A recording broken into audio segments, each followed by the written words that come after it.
Good evening, welcome to my Apna future study. तो आज का मेरा लेक्चर नंबर 2 है कंप्यूटर ऑर्गेनाइजेशन एंड आर्किटेक्चर की। ठीक, तो लेक्चर नंबर 2 है जो कि टॉपिक है कंप्यूटर जनरेशन। कंप्यूटर जनरेशन की कब कब जनरेशन हुई थी? तो फर्स्ट जनरेशन हुई थी, second generation, third generation and fourth and fifth generation. तो फर्स्ट जनरेशन कब हुई थी, किस ईस्वी में हुई थी? वह हुई थी 1942 से 1955 ईस्वी में हुई थी फर्स्ट जनरेशन कंप्यूटर का। सेकंड जनरेशन कब हुआ था? तो 1955 से 1964 ईस्वी में हुआ था। थर्ड जनरेशन 1965 से 1974 ईस्वी में हुआ था। और फोर्थ एंड फिफ्थ जनरेशन जो कि अभी चल रहा है, प्रेजेंट में चल रहा है, वह 1974 से अभी तक, अभी जो भी कंप्यूटर चल रहा है 1974 से अभी जो प्रेजेंट है वह फोर्थ एंड फिफ्थ जनरेशन में है। ठीक, अब कंपोनेंट्स इसकी क्या है? तो कंपोनेंट्स में फर्स्ट जनरेशन जो था वह वैक्यूम ट्यूब पे चलता था।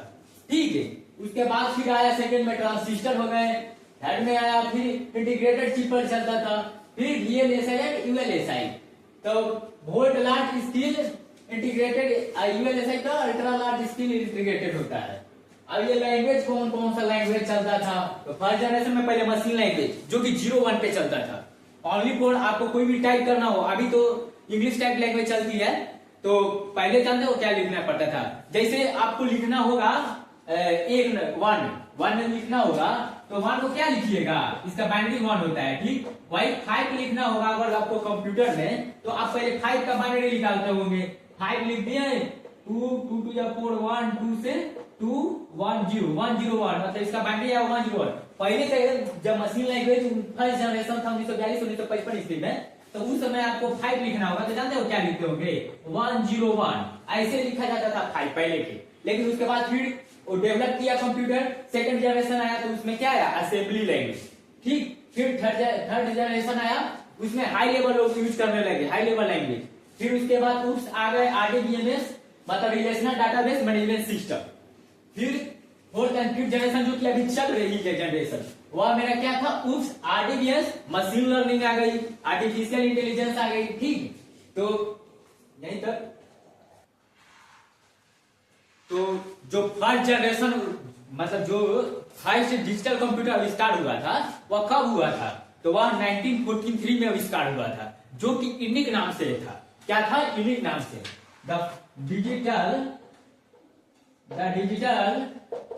Computer computer unique, ENISC unique in 1943 में 1943 में।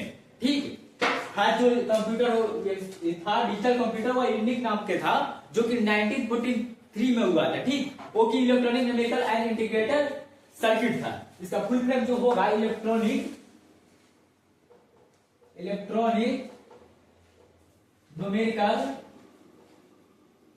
न्यूमेरिकल ऐसे integrated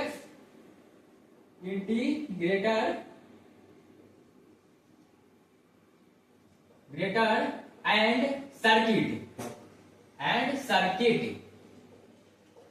electronic numerical integrator and circuit, जो कि first computer digital computer Indian नाम से 1943। Organisation architecture, computer organisation architecture दो सब्जेक्टों से मिलकर बना हुआ होता है। एक होता है कंप्यूटर आर्किटेक्चर, सेकंड होता है कंप्यूटर ऑर्गेनाइजेशन। तो कंप्यूटर ऑर्गेनाइजेशन आर्किटेक्चर दो सब्जेक्ट से मिलकर बना होता है COA। इस टॉपिक का नाम है COA, कंप्यूटर ऑर्गेनाइजेशन आर्किटेक्चर, जो कि दो सब्जेक्ट से मिलकर बना होता है। देखिए, ये फर्स्ट, ये सेकंड। एक हो गया कंप्यूटर आर्किटेक्चर और सेकंड हो गया कंप्यूटर ऑर्गेनाइजेशन। दो सब्जेक्ट से मिलकर बना हुआ है COA।